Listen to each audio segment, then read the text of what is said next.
morning. Morning.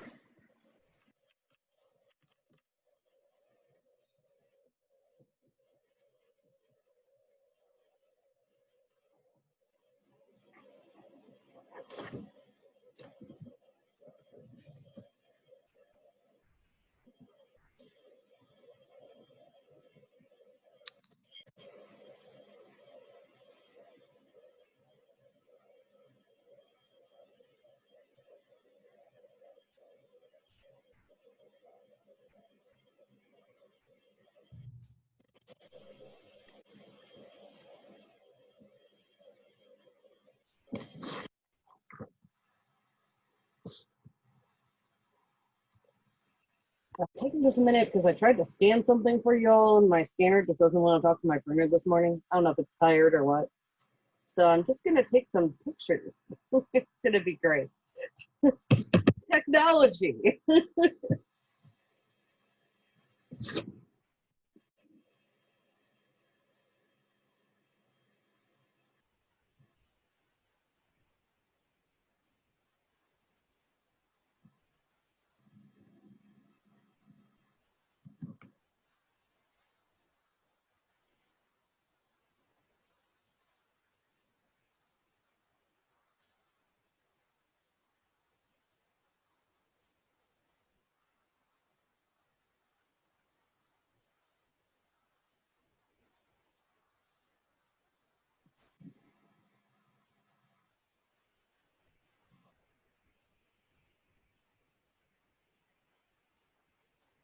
All right, well, that's uploading to Google Drive. You know, we just make it work. We do our hacks. We do what we can. All right, so as you can probably hear a little bit, I do have a bit of a cold. It is not COVID. I can smell. I don't have a fever. I can taste. So I think we're good. But this is what happens when everyone else in your household goes outside the house. So even though you're socially distanced, you still get the jump. So this will be an experiment. I don't know if my voice is going to last for 50 minutes. We're going to try it and see. I have some tea, so hopefully that'll help. And, you know, we'll see how being upright for that long goes as well. I was pondering canceling class, but this morning I felt much better than last night. So I decided to give it a whirl. And then, you know, if I start feeling awful, we'll just end class early. You know, I really want you all to always feel like you don't have to come to class. Oh, thank you. I appreciate that. Don't feel like you have to come to class if you're sick, especially since I record. Again, I was really close to canceling, and I was just like, you know what? I feel a little better. Let's give it a whirl. It's a grand experiment. We'll see how it goes. I'm going to try to be better than I have in the past. In the past, I have actually taught this class with like popping cough drops and like 2 things like tea and vitamin water, and I don't want to get to that point. But you know, again, I have more energy. Last night I couldn't really move. It was bad. But I have more energy now. And so when I have energy, I want to teach because I enjoy sharing this information with y'all. So let me see real quick how my Google Drive that is my hack is doing.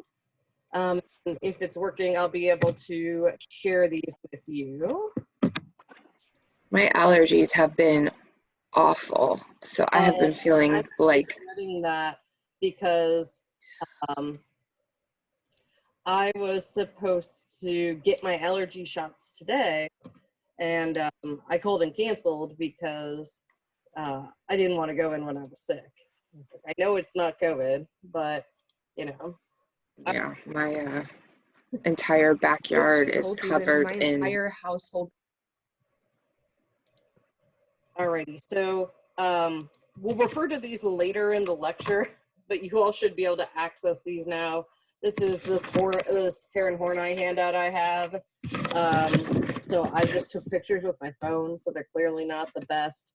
Hopefully, after class today, I can get my printer to talk to my computer again. I tried for like 10 minutes before class, and it didn't want to do anything. So we just have the hack instead. All right, I'm just taking another quick minute to check everybody in. And again, just a reminder, you don't get any points off for not being here.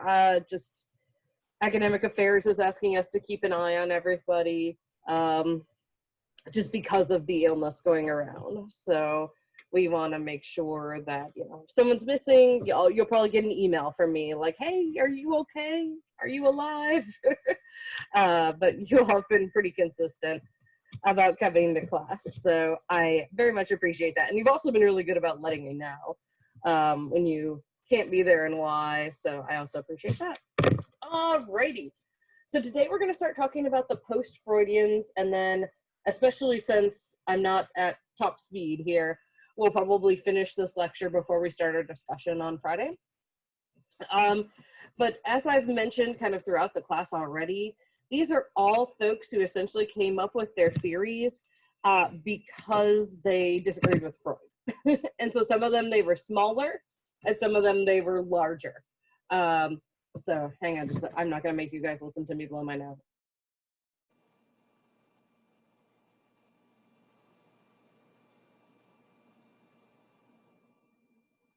I hate it. I hate being sick. Okay, not that anyone loves it. But so the one exception is the first person we'll talk about, and that is Freud's daughter, Anna. So I'm going to go ahead and screen share the PowerPoint so we can get rolling on this. And if I am too quiet because of my voice, please just let me know, and I will try to either speak up or like sit down or something like that. But I know that I was a public speaker and a singer for years, so I know that you get better air in your diaphragm when you're standing. So I'm going to try and do that. Actually, I don't know if anyone else did this, but I did forensics in high school. Very exciting. I actually won districts 2 years in a row. Ooh, ah. I mean, I think I beat 2 other people each time, but it's a thing. Alrighty. So these are multiple psychologists who came after Freud. Their theories get a lot more direct. They're not trying to necessarily explain everything. Your text also covers objects relations and attachment theory. We're not going to go over that in a lot of detail in class. We just don't have time. But I will, on the review sheet, let you know what you need to know from that, if that makes sense. All right, so Anna Freud. She was Freud's daughter. She lived from 1895 to 1982, so a nice long life. And so she, as I mentioned, moved to London with him. For some reason, the chat's not showing. I have to minimize everything else. La la la la la. Alka-Seltzer plus cold. Thank you. That is helpful. Yeah, I've been taking Tylenol cold, and this is actually, believe it or not, much better than it is, but I might try the Alka-Seltzer. I'm pretty sure I saw that on Prime Now when I was looking yesterday. So thank you for the advice. It is literally the only thing that works when I have a cold. Nice. Okay, I will check it out. So yes, Anna moved with her father from Vienna to London, and she actually lived in their house in London after he died. And then in the 1950s, so he died in 38, 39, I think. In the 50s, she actually donated the house to be a museum. So she donated it with all of the belongings in it, and hence the Freud Museum started. She was the only family member to follow Freud's profession. He had other kids as well, boys, I think, and one other girl, and none of them wanted to be psychoanalysts. It's fine. We don't all want to be what our parents are, right? She was psychoanalyzed by Freud, as I've mentioned before. He was the only one that could do it at that point. Again, this just, like, I can't wrap my head around talking about the Oedipal complex with your actual dad. But, you know, that's what happened. She really became the guardian of his work, and his entire life he kept looking for his intellectual heir. He looked at people like Jung and Adler, and she was there all the time. She really is his true intellectual heir. Her theories are closest to her father's, and she extended and sort of elucidated his theories, brought in more detail. She focused more on kids than he did, and on the ego more than he did. And again, that's going to be a theme we see in these post-Freudians, is just about everybody was like, yeah, we don't need to focus so much on the id and sex. Let's talk about the ego. That's actually pretty interesting. So Anna was 19 at the outbreak of World War I. So that was very formative for her. So she really had a beyond normal or beyond average experience. I mean, her life was sort of marked by war and violence. Her main contribution was taking Freud's theories and applying them to children. She was a huge child advocate. She brought psychoanalysis into pediatrics, childcare, education, and family law. So a lot of the things that are happening now and are pretty modern about, integrating psychologists into primary care clinics, things like that, Anna was advocating for that, a century ago. Her observations of children extended beyond normal children or disturbed children growing up in average homes, and included kids who had met with extraordinary circumstances, such as war, physical handicaps, and parentless homes. Before this time, and again, even with her father, therapy was really something only the wealthy could afford, because you're seeing someone 5 times a week and you're paying out of pocket, right? But she made it accessible. Her observations gave people insight. Before Anna, it was believed that war just had a devastating effect on children, and that was it. They just couldn't survive, couldn't recover. But Anna noticed that although war was upsetting to young children, their world really pivots primarily on, again, for her, following her dad's theory, she said the mother, but really the family home, right? So even though they are aware of what's going on out there, if they're able to be provided a somewhat normal, as much as you can, right, during a wartime experience, they do okay.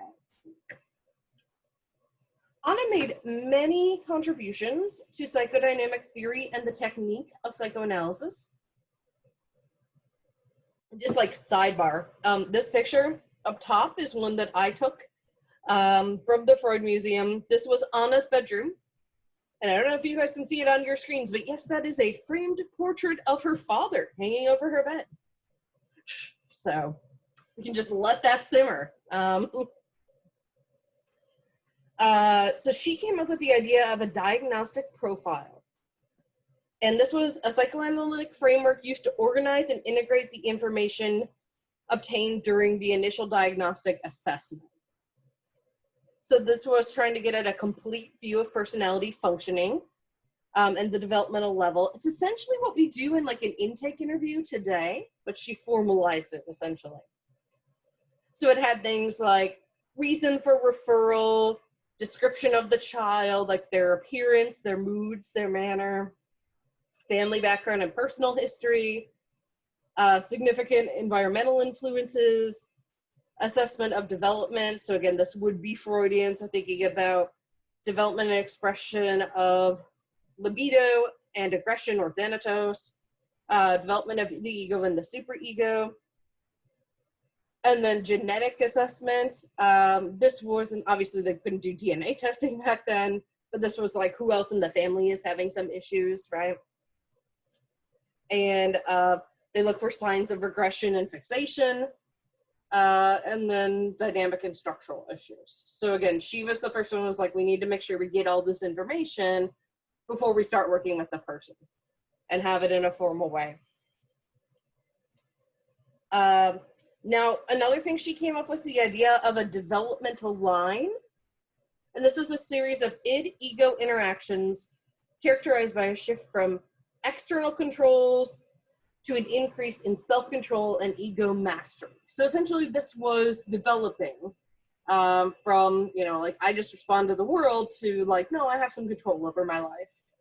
And the lines are very psychoanalytic. They're things like wetting and soiling to bladder and bowel control, right? Lining up with that anal stage. But there are environmental and interpersonal situations, and they complement her father's discussion of psychosexual development. So as children grow up, they progress from dependency to emotional self-reliance, sucking to rational eating, as I said, wetting and soiling to control, irresponsibility to responsibility and body management, play to work, and egocentricity to companionship. She also noted that when working with kids, there were limits to the environmental changes that could be made, right? Like kids don't have the power to just change their family or their household or their socioeconomic status, right? So she recognized that you have to work within that context. Again, this doesn't sound revolutionary to us now, but it was at the time. Like no one was thinking of these things quite yet.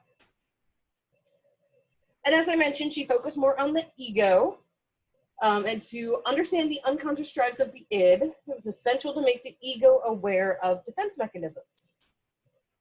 She systematized and elaborated on Freud's discussion of the ego defenses. So that chart I showed you in our Freud lecture, that was essentially Anna's work. Freud was just kind of like, yeah, these things exist. And Anna was like, okay, like, let's make them clearer.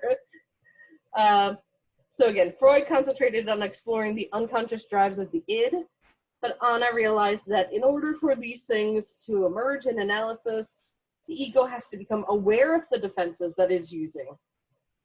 And so the ego defenses may be inferred from observation, observable behavior. So this doesn't necessarily sound that psychoanalytic. This starts to sound more behavioral, right? But she thought analysis of the defenses permits you to understand the child's life history and instinctual development and why they're doing what they're doing, right? She elaborated on the ego defenses as well, suggesting some new ones. And one of the ones she suggested was identification with the aggressor. And this is where a victim responds to a captor or aggressor with gratitude and admiration. So this is what you probably sometimes heard referred to as Stockholm syndrome, right? Where you might be kidnapped or abused by someone, but because they're like the only person in your life, right? And humans are pack animals, you end up sort of attaching to them. She said you see this in prisoners of war and hostages. Since then, we realized you also see this in like abused kids. All right, quick nose blow break here.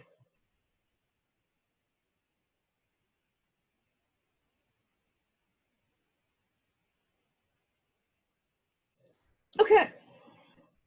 So that is Anna, thumbnail sketch of Anna. As you can see, this is a picture of her and her father down in the bottom. Now we'll talk about Adler. And again, Adler was one of those people that Freud thought might end up being his intellectual heir, but didn't really work out that way. So he was alive from 1870 to 1937. Like Freud, he was trained as a physician. He was actually trained as an ophthalmologist. So, you know, not even in the realm of neurology, but got interested in this. He joined Freud's inner circle in 1902. He was fascinated by Freud. So he had already read his stuff when he met him. And so he was able to have really engaged discussions with him, which Freud really liked. And he, again, was originally seen as potentially Freud's successor, but Adler kind of had his own ideas. So he was interested in power. So he came up with this idea of striving for superiority, that people are trying to develop a sense of mastery and understanding throughout their lives. All individuals are motivated to attain equality with or superiority over other people, was his thought. Like this was a drive we all had to just make ourselves better. And sort of what drove that is what he termed organ inferiority. So Adler said, we are all born inferior. He believed this. And what we're trying to compensate for with the striving is the fact that we feel inferior. So whatever they felt in childhood was their weakest parts, that's typically what people try to become the best at. That's his idea. We're born helpless into social and physical situations we did not ask to be born with. And he said everyone felt inferior as a child. So if you've heard the term inferiority complex, this comes out of Adler's ideas. He then also talked about the masculine protest, which was overcompensation. So if you couldn't actually meet that superiority, you would find other ways to try to make yourself feel better. So it's a desire of an adult to act and become powerful because of those feelings of inadequacy or inferiority. And even though it was called masculine protest, he believed it applied to both men and women.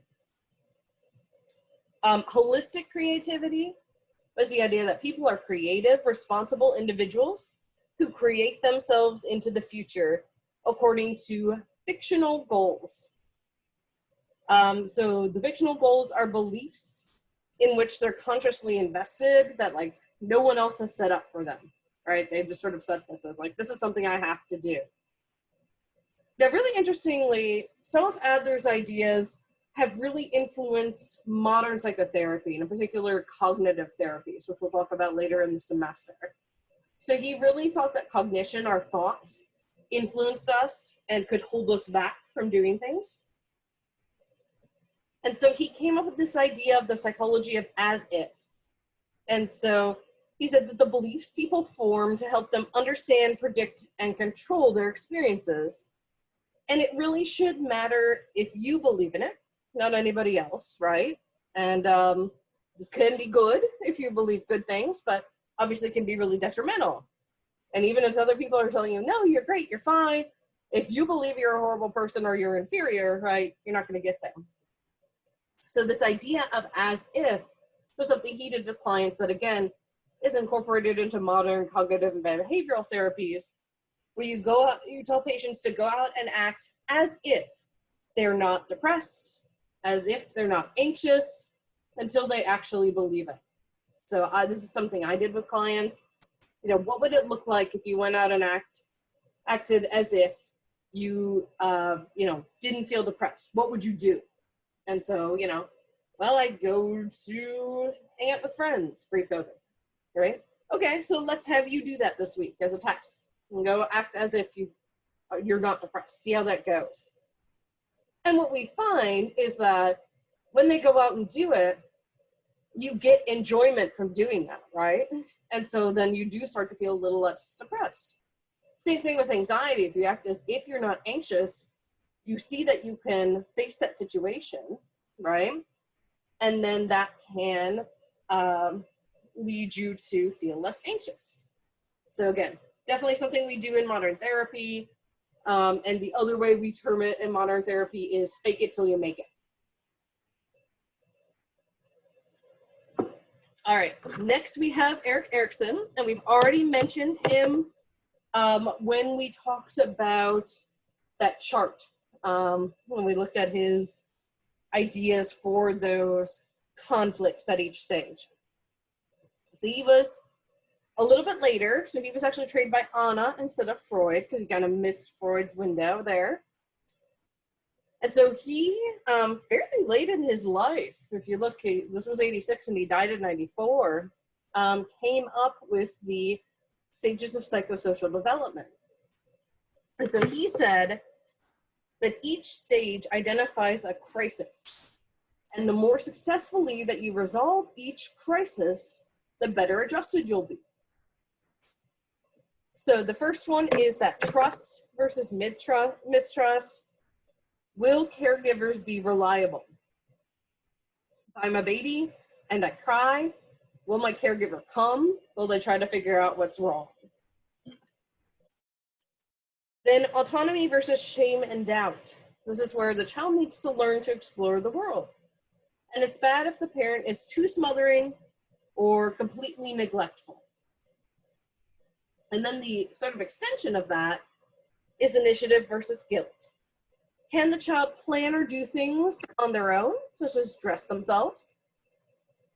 If you make them feel guilty about this, like, oh, you can't wear that, that doesn't match, right? The child won't function well. Erikson had a really positive outlook on the stage, though, And he said that even if the parent is accidentally judgy, it does make the kid feel guilty, it's quickly compensated by a sense of accomplishment that kids get at this stage as they learn to do different things.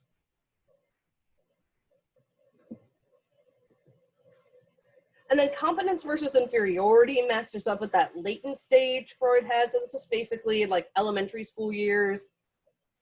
The idea here is you compare your self-worth to others, like in a classroom.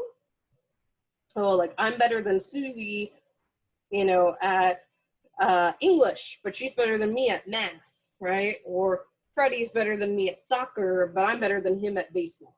Things like that. And they start to recognize those disparities in personal abilities relative to other kids. And that sort of helps them figure out what they're good at and start to develop their identity. Then there's identity versus role confusion. And I tend to underline this one just because traditionally this is where a lot of the folks who are college age end up. It may or may not be the stage that you're at, and that's okay. So this is questioning of yourself. Who am I? How do I fit in?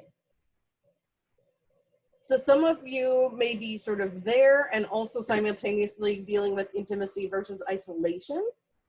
Who do I want to date? What am I going to do with my life, right? We all have those thoughts in college, for sure. You know, like, what am I going to be when I grow up? That's what I keep asking my seniors in my capstone. What do you want to be when you grow up? Again, I really like that Erikson's theory keeps going past puberty, right? And it's actually a true lifespan. And I think probably the fact that he developed it later in his life contributed to that, right? That he recognized that he himself had kept developing. So there is generativity versus stagnation. This is the 40s to 60s. So this can be the midlife crisis. You start to measure your accomplishments and failures. Am I satisfied or not with what I've accomplished? Stagnation is the feeling of not having done anything to help the next generation. Erikson was really big on, like, your life should benefit the next generation, and if it doesn't, that's when people struggle. And then the end of your life he called integrity versus despair. So he said some handle it very gracefully, but some can be bitter, unhappy, dissatisfied with what they've accomplished or failed to accomplish within their lifetime. He said they reflect on the past here and either conclude at satisfaction or at despair. Alrighty, so now we're gonna get into Horney.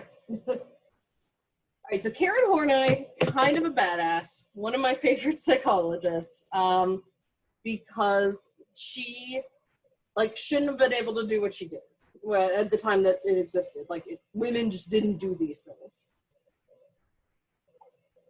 So she was alive from 1885 to 1952. There were very few women doctors at the time.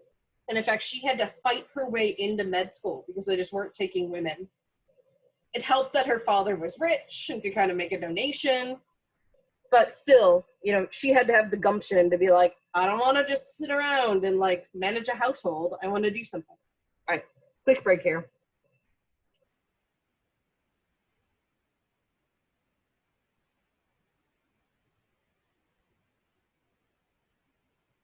I'm just realizing in some ways this is better than being in the classroom because you don't have to listen to them. She was also the first person to challenge Freud. All these guys, it took them a while to start contradicting him. And she was just like, no, man. So she concluded that her patients had social and financial problems, not sexually related issues. So again, Freud thought that girls were somehow inferior to boys, less than boys due to biology. That lack of penis leads to a sense of inferiority, leads to that penis envy. And Horney said, no, girls are inferior to boys because of culture, because the culture says so, right? And that the penis is just a symbol of social power. And she said that the lack of social power is what leads to those feelings of inferiority. She said, it's not penis envy. My clients are upset that they, don't have equality, can't work, can't be financially independent. And obviously a lot of her ideas would come to be recognized by not only our field, but sociology, things along those lines, as spot on. So women envy freedom to pursue interests and ambitions.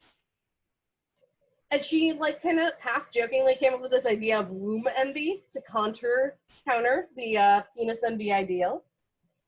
And she said, men and boys are jealous of the female capacity to bear and nurse children.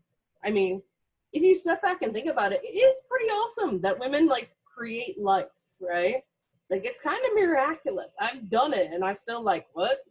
I grew a thing inside me and now she's a person? What? Right? So she said this nurturance and life creation is something to envy. And she said that men respond indirectly.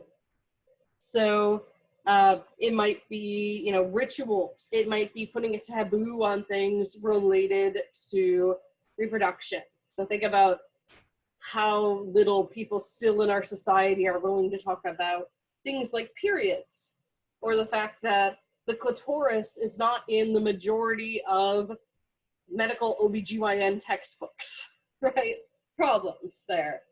I've read a Am I the Asshole post on Twitter where the guy was referring to his girlfriend's period as her special time. And I was like, dude, there's nothing special about it, right? A, it's normal, and B, come on, right? So she said also we see it in cleansing. My WGS class actually does a reading about how some cultures literally have purifying rituals, where they'll pour milk or water over the girl after she gets her period. There are still religions like Orthodox Judaism where men aren't allowed to touch women because they never know when they could be menstruating, and when they're menstruating, they're unclean. I don't mean to disrespect the religion, it's just, again, an example of this sexism that's been codified by culture. The ideas of witchcraft, right? Certainly those play into this. Any woman who sort of raises things as a witch. At the time of Fortnite, honestly, any woman who spoke her mind was accused of having hysteria. And then denying women equal rights, she said, was another sort of outcome of womb envy. So she said the woman's sense of inferiority is acquired. So we have this acquired sense of inferiority. It's not constitutional. It's not something we're born with, that we are somehow biologically inferior. She said men write history. Men create the rules of society. And women respond with what she called a flight from womanhood. And she wrote about this in the 1920s. Since it's right as women were starting to get the right to vote, right? So we actually just celebrated the 100-year anniversary of women in the US having the right to vote. Like, again, if you're not familiar with that, women have only been able to vote in the US for 100 years, right? So she was sort of living in this era of suffrage and recognizing that. So she said what can happen is that women can end up sort of wishing their men, again, not because they want a penis, but because they want to be able to do these things. Or sometimes they'll end up being what culture calls frigid, right? This sense of frigidity. And she said, this is entirely cultural. This isn't a normal attitude. It's just women trying to stay strong and look like they're invulnerable. And she said that women end up fearing success because they fear they will lose friends if they succeed. And we still see this today, honestly, especially in corporate America. All right, and again, this is where your handout is going to be helpful. So I'll reshare the link for anybody who might have signed on a couple minutes late here. So if you go in this folder, there are lovely cell phone pictures of the handout. I have this and this separate, and then this whole chart is another picture. So this will be something that we'll talk about, and we'll kind of start with the giant shark. So another thing we need to know about Horneye, her life wasn't great. So yes, she had this rich father, but he was horribly, horribly abusive towards her. At least physically, perhaps sexually. Okay, so her ideas shock many of us who haven't had that experience. So she came up with these ideas of the basics to explain, and this whole thing was to explain how people became neurotic, essentially. And the basics started with basic evil. And she said basic evil is done to children when their parents are indifferent to them. She said this was parental selfishness and disrespect. And again, this was entirely based on her history of abuse. So you see on the big chart, indifference, lack of love, punitiveness. And so she thought maybe not everybody, but a lot of people experienced this. And then she said basic evil fosters basic hostility in the child. And so this is rage enacted or activated by that basic evil. And the rage is directed at the parents. And the problem, of course, then becomes you're destroying what you need the most, which is the people who are like feeding you, right? And you do in theory need their love and support. So she said this puts kids in a no-win position. And then she said there was basic anxiety. And this concept was similar to Adler's concept of inferiority, of organ inferiority. It's also Erikson's trust versus mistrust. The idea is there's mistrust, anxiety, shame, guilt, again, this feeling of inferiority. And you can't live a life caught between this anxiety and hostility. She said you need a compromise in order to avoid further conflict. Because again, if you look on this chart, it says, you know, that hostility leads to that conflict because you're angry at your parents, and then you repress everything into yourself, and then that leads to this anxiety, right? And so then she goes into the neurotic needs. She says, people need to feel secure, so they develop, you know, a defensive compromise, and that is these neurotic needs. These are rigid, inflexible, absolutist, and they're infused with hostility. She said that everybody has these, but they're only become neurotic when they become disproportionate. So this gets to the idea of the tyranny of the shoulds. The idea that we should do something, or we must do something, or, you know, it's, you have to do this right now, right? That can be really overwhelming. Like if I look at my to-do list and I tell myself, I must get that all done today, it can be almost paralyzing, right? Like I just feel overwhelmed and think, I can never get this done. Whereas if I start working on it, one thing at a time, I'm getting stuff done, right? So think about the things right now for you personally that you have to do today or this week. And then think about if you allowed yourself no flexibility and when you got those done. The very thought is overwhelming, right? It's just super overwhelming to feel that way. So this idea of the musts and the shoulds, this is something that, again, when we talk later about modern therapies, especially the sort of cognitive behavioral therapies, Albert Ellis was trained by Horneye, and he actually took this idea and really ran with it in his psychotherapy. And so these ideas like, you're shoulding all over me, or I just should myself, that's more from Ellis, because he used humor a lot in therapy.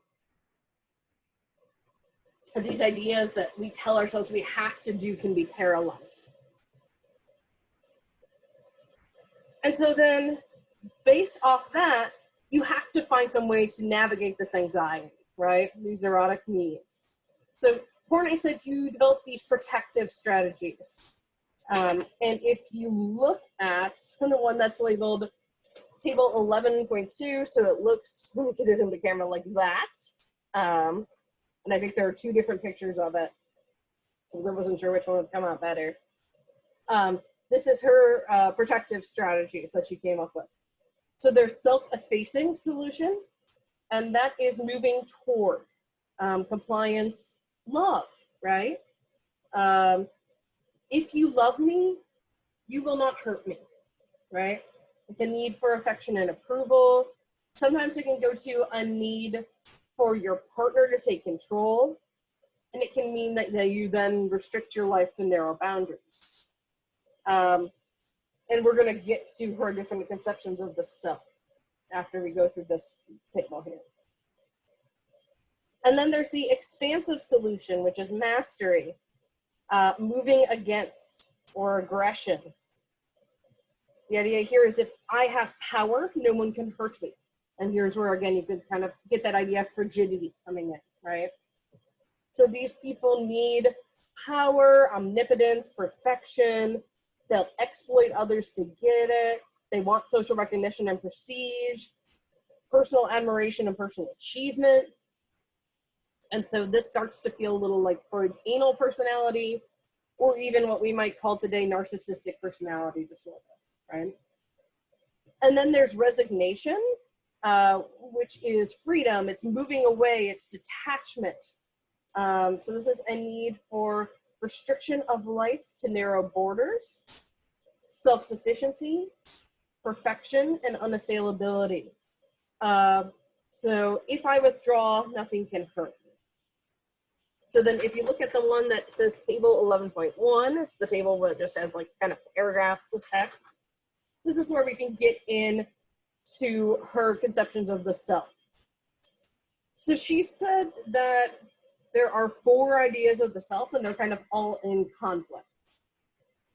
So the despised real self are false conceptions of your competence, worth, and lovability based on belief in others' evaluations. And again, going back to the parents in particular, going back to that basic evil. Negative evaluations can reinforce your sense of helplessness. So she said, we have this idea that this is the person we are based on what maybe other people have told us. And so what other people tell us, these bad things, or that we tell ourselves, really just sort of reinforces and like, yeah, you're the sucky person. The real self is the true core of your being. It has our potential for growth, happiness, willpower, capacities and gifts, and the urge for self-realization. So the need to be who you are. So this feels a little like Adler's theories, right, of striving for superiority. When next week we start talking about Rogers' ideas of self-actualization, it feels a lot like this too. Then there is the actual self. This is who you actually are, who you are existing as right now. You're objectively existing person, physically and mentally. This is independent of anyone's perceptions. So this is who you are actually being. And then the ideal self is the damaged real self. It's hurt by these negative evaluations, by the indifference from her parents, the tyranny of the shoulds. So it strives to be perfect in a wishful way as compensation for these feelings of inadequacy. So again, you can feel how that relates to some of Adler's ideas as well. So again, these are Horney's ideas, and just like Freud being, influenced by his mom being a young hottie, right? Horney's really influenced by the fact that she was abused by her father, and that her mom didn't do anything about it. And so that shaped her ideas.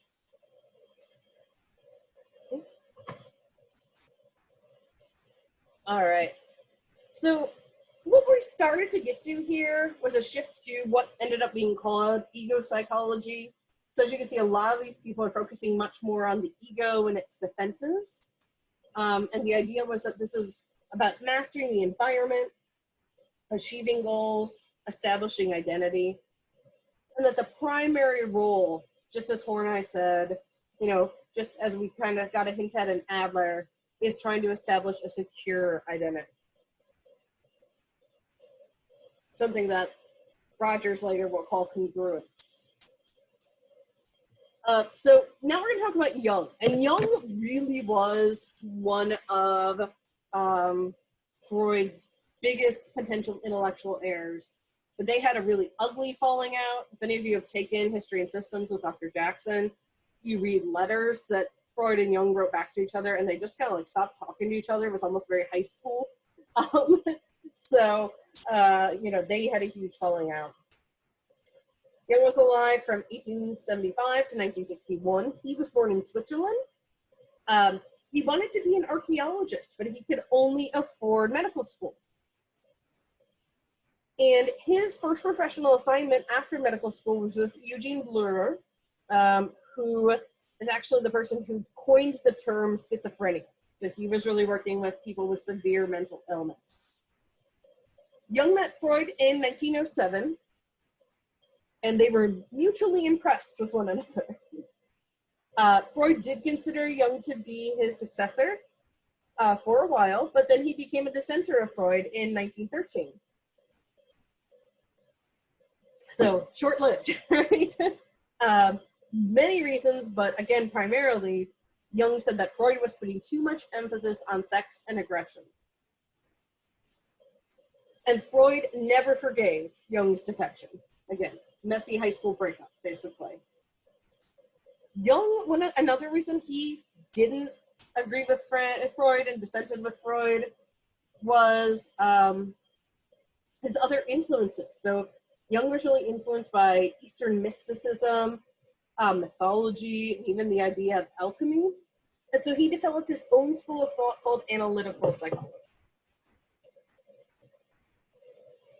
And so based on his studies about mysticism, mythology, things along those lines, Jung came up with this idea of the collective unconscious. He said these are memories and ideas that all humans share. They're just tucked back in the back of our mind somewhere. We're born with them. He said most of those are in the unconscious. He said that these are the sum total of human experience. And again, they're shared by all humans. And so he said you can see this come out in the inherent tendency of disposition to have certain fundamental experiences. Social roles tend to kind of fall into similar patterns, emotions, trying to find the perfect other, language, symbolism. And he said the collective unconscious was transcendent of time and culture. So again, you could see how someone like Freud, who again, didn't necessarily do the best job of it, but was really trying to like get our discussion of the human mind to be like physics, and be like, hold up, we started talking about sort of this woo of like everyone shares these memories, right? So Jung came up with these ideas of archetypes, and he said that these are core ideas of how people think about the world. And again, can be conscious, but it's often unconscious. These are universal themes that we see come up over and over. It's a universal thought form or a predisposition to respond to the world in certain ways. He said again, it's never fully known, it remains unconscious, comes out in myth, we see it in our dreams, we see it in art. And so this is like the, if we look at stories from different cultures or modern movies, right, we tend to see things like Earth Mother, hero, devil, supreme being, just come up over and over and over. And Jung thought the only explanation for that was this collective unconscious. And so the persona to him was the mask that we wear to adjust to society. It's the role we play in society. He said these roles are assigned, we don't get to choose them. The shadow represents the unsociable, taboo, unacceptable thoughts that we have. And it's a necessary companion with the persona. He said you're incomplete without a shadow. and that something like prejudice is actually the projected version of your shadow. The anima is the female or feminine archetype. The animus is the masculine archetype. He said that everyone has both, and the anima becomes the feminine part of the male psyche. The animus becomes the masculine part of the female psyche. In a very stereotypical manner, he said, the anima is the ability to enter into relationships. The animus is rational and analytical, whatever. And then in terms of how he defined the self, he said, striving for unity with parts of the personality. It directs the orderly distribution of psychic energy to all parts of the personality so that they're represented appropriately. The self was the center or midpoint of the personality. So again, if we think about Horney's real self, right? Similar definition here. And development of the self is life's goal. And he said it doesn't really fully begin to develop until middle age. So we're all like behind the curve. And then the key to mental health is opening up to the collective unconscious. So he believed you were not a whole person until you opened up to everything within you. And he said you were off balance if you deny any part of it. So hey, look at that. I actually got through everything.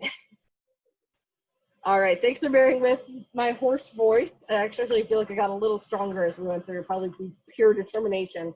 And on Friday, you have some readings to do. We'll do a little activity related to some of what we've been talking about. And then there'll be a group activity as well. All right, I'll do my usual hanging around if anyone has any questions. And I will see you all on Friday. And hopefully I'll be over this by then. My husband only had it for a couple days, so. I hope you feel better. Bye. Have a good day. Bye. Feel better. Thanks. Bye. Hope you feel better, Dr. Myers. You are awesome. Dr. Myers, Yeah. can you, when you get the chance, just email me that discussion? I'm gonna go ahead and try and get it done before the wedding, so I don't have to worry about it. Sure. Yeah. I'll But do it. if not, I'll just send it to you this week. Sounds good. Yeah, I will do it right now. As soon as I'm done answering everybody's questions. Thanks for reminding me. Thank you.